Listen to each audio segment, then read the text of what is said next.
أعوذ بالله من الشيطان الرجيم.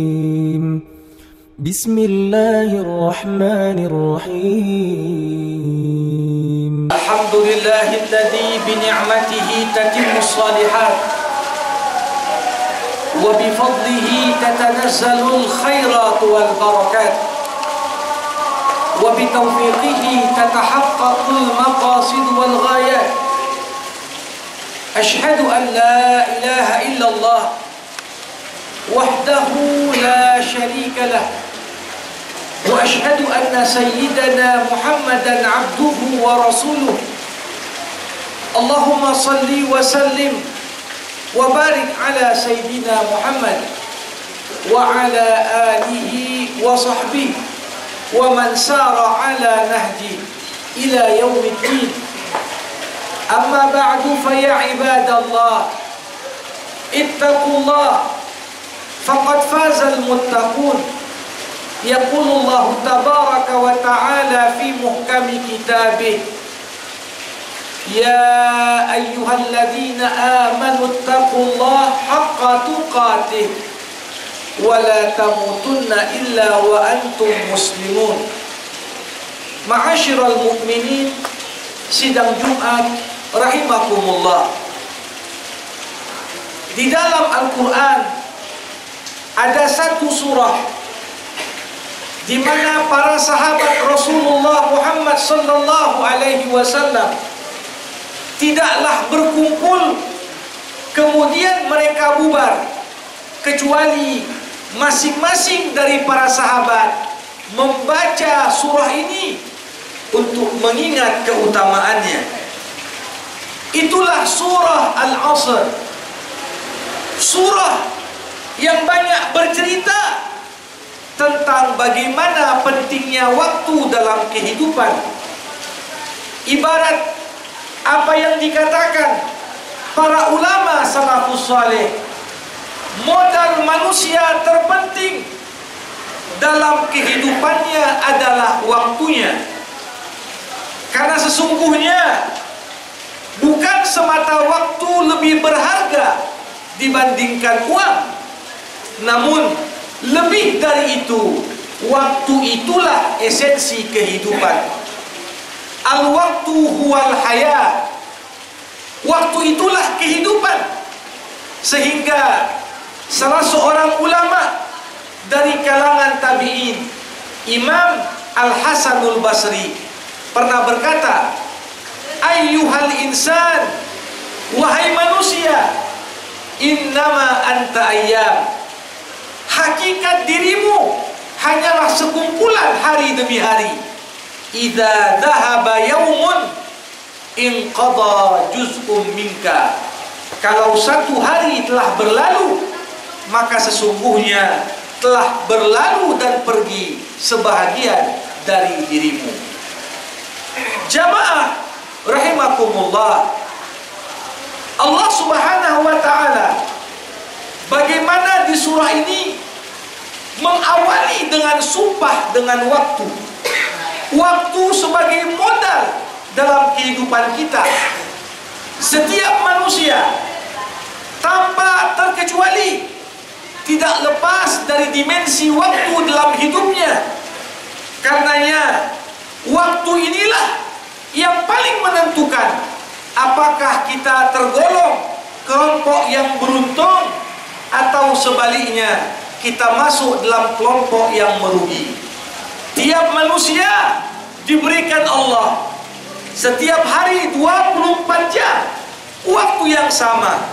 Waktu yang sama untuk si kaya, waktu yang sama untuk si miskin, waktu yang sama untuk yang cerdas, waktu yang sama untuk yang bodoh, waktu yang sama untuk yang sukses, bahkan waktu yang sama untuk yang gagal. Disinilah bagaimana kerugian manusia berkaitan erat dengan bagaimana kita cakap dalam mengelola modal terpenting dalam hidup kita. Itulah usia manusia.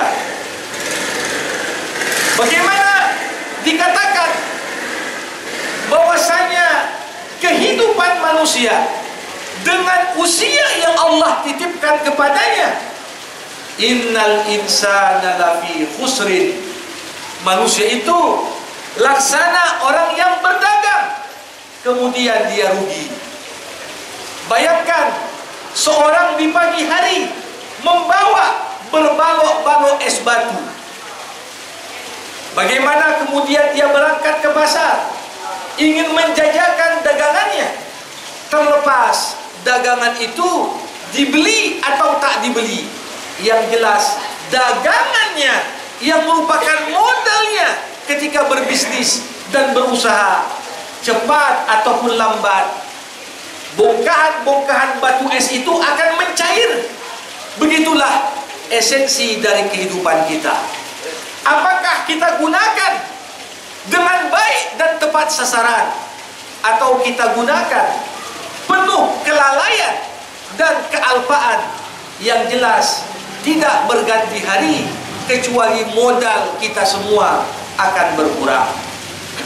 Jamaah rahimakumullah, karenanya apa yang dapat mengantisipasi agar manusia dengan modalnya yang setiap hari pasti berkurang, dengan modalnya yang setiap hari akan habis, maka ada 4 hal menurut perspektif surah Al-Asr yang perlu untuk senantiasa kita segarkan dalam pikiran kita, seraya kita pun melakukan yang terbaik sesuai dengan tuntunannya. Illal ladzina amanu, sebab pertama yang dapat menyelamatkan kita dari kerugian modal, dari kerugian waktu, adalah tatkala hidup ini kita jalankan dengan fondasi keimanan. Jamaah rahimakumullah, di dalam Al-Quran nilai manusia dalam pandangan Allah ditentukan oleh faktor yang paling utama, itulah imannya. Afaman kana mu'minan kaman kana fasiqan la yastawun. Apakah orang yang mukmin, kata Allah, sama dengan orang yang fasik lagi kufur? Tidak akan pernah sama. Iman yang mempengaruhi dan mewarnai, serta bagaimana iman ini menjadi landasan kita dalam berpikir, dalam bertindak, bahkan iman pun berpengaruh terhadap bagaimana kita berucap. Itu semua adalah faktor yang paling menentukan bagaimana seseorang itu tidak merugi dengan modal waktunya. Coba kita renungkan bersama apa yang disampaikan Allah di akhir surah Al-Kahfi. Qul hal nunabbi'ukum bil akhsarina a'mala alladzina dhalla sa'yuhum fil hayatid dunya wa hum yahsabuna annahum yuhsinuna sun'a. Maukah kalian, kata Allah, aku sampaikan siapa manusia yang paling merugi? Merekalah orang-orang yang sesat cara pandangnya di dunia, sehingga apa yang mereka anggap bermanfaat untuk diri mereka tanpa faktor iman, akhirnya mereka melakukan hal-hal yang justru merugikan diri mereka masing-masing. Jamaah rahimakumullah, bagaimana saat ini iman di abad 21 merupakan faktor pembeda. Kalau ada 2 orang yang sama-sama cerdas, apa yang membedakan antara kecerdasan yang dibangun di atas fondasi iman dengan kecerdasan yang justru tidak dibangun di atas fondasi yang kokoh dari keimanan? Bagaimana Al-Quranul Karim menggambarkan pada kita orang yang memiliki keimanan laksana pohon, bukan hanya lebat, bukan hanya menjulang tinggi, tapi juga mampu menghasilkan buah yang manis, lagi bermanfaat dalam kehidupan. Sebaliknya, Orang yang dalam hidupnya tidak punya fondasi keimanan, maka yang terjadi hidupnya seperti pohon yang bukan hanya miskin dari dedaunan yang rindang yang bisa memberikan kebermanfaatan, tapi ia laksana pohon yang akarnya begitu rapuh. Setiap kali angin topan datang, begitu mudah orang yang tak beriman tercerabut dan lepas dari prinsip-prinsip hidup yang justru sangat menentukan dalam capaian-capaian prestasi. Disinilah bagaimana keimanan faktor yang paling utama agar kita tak merugi soal modal waktu. Bukan soal iman semata. Sebab kedua, wa amilus salihat, beramal soleh. Segala amal-amal yang bukan hanya membawa kebermanfaatan bagi pelakunya, tapi mampu memberikan efek kebermanfaatan, kemaslahatan bagi manusia yang banyak. Iman tanpa amal laksana pohon tanpa buah. Iman tanpa amal laksana orang yang hanya tahu berteori tapi tak pernah mempraktikkan apa yang menjadi ilmu yang dimilikinya. Disinilah bagaimana setiap pembelajaran agama bukan hanya perlu dipahami dan dibekali dengan teori-teori agama semata, tapi selaras dengan bagaimana pembiasaan dari orang-orang, khususnya para siswa didik, untuk dapat ringan dan terbiasa melakukan sebagaimana yang diperintahkan dalam pandangan agama. Jamaah rahimakumullah. Sebab yang ketiga, watawasau bil haq, saling berpesan dalam kebenaran. Dan ini juga bagian dari konsekuensi iman. Seorang yang beriman memiliki kepedulian yang besar kepada saudaranya sesama mukmin. Dia tidak rela jika dirinya selamat, tapi membiarkan orang-orang di sekitarnya hanyut, bahkan hancur akibat perbuatan dan cara pandang kehidupan yang salah. Untuk itu, keimanan mendorong kita untuk senantiasa menginginkan kepada sesama saudara kita apa yang kita inginkan dari kebaikan pada diri kita masing-masing. Wa tawasau bil haq. Bagaimana kebenaran itu? Hendaklah bukan sekedar kita yakini, bukan sekedar kita ikuti, tapi kita menjadi bagian dari kelompok yang senantiasa menyampaikan kebenaran dan berpesan dengannya untuk orang-orang terdekat kita. Para hadirin jamaah rahimakumullah, disinilah bagaimana keutamaan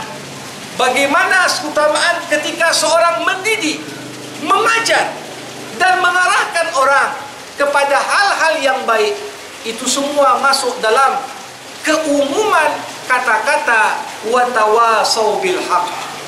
Seorang guru yang mengajarkan pada anak didiknya berharap untuk anak didiknya bahkan lebih baik daripada dirinya. Ini semua berangkat dari keikhlasan, keimanan, merupakan wujud yang tak terpisahkan dari implementasi berpesan dalam kebenaran. Para hadirin rahimakumullah, dan di penutup surah Allah juga mengatakan watawasau bis sabr. Bagaimana seorang yang berpesan menyampaikan kebenaran tidak selalu dibentangkan di hadapannya karpet merah. Tak selalu orang-orang yang dipesankan mau menerima wejangannya dengan telinga yang penuh dengan perhatian. Tak jarang orang yang berniat baik pun dicurigai. Tak jarang orang yang berpesan dan menasihati dengan ikhlas pun disikapi, bahkan direspon dengan penolakan dan penyinyiran. Disinilah betapa penting dalam memastikan usia kita tak habis dalam kerugian.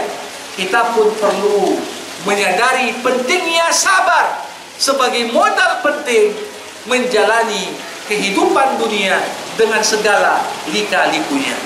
Wa tawasau bis sabri. Sebagaimana engkau dalam hidupmu pasti akan menghadapi banyak masalah dan kau dituntut bersabar, maka jangan lupa ketika kau jumpai saudaramu juga dihadapkan dengan kesedihan, dengan kekalutan, dengan kegalauan, maka bagian dari implementasi iman, kuatkan dia, pesankan dia agar tetap tabah, bersabar, sehingga tidak melakukan hal-hal yang justru mendatangkan murka Allah.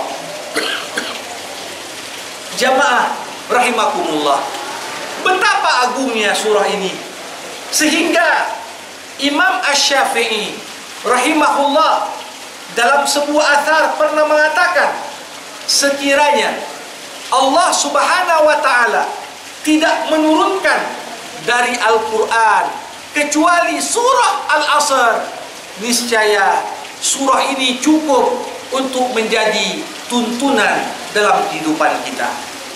Barakallahu li wa lakum fil Qur'anil azim wa nafa'ani wa iyyakum bima fihi minal ayat wal dzikril hakim. Aqulu qawli hadza fastaghfirullah li wa lakum faya fawzal mustaghfirin wa ya najatat taibin.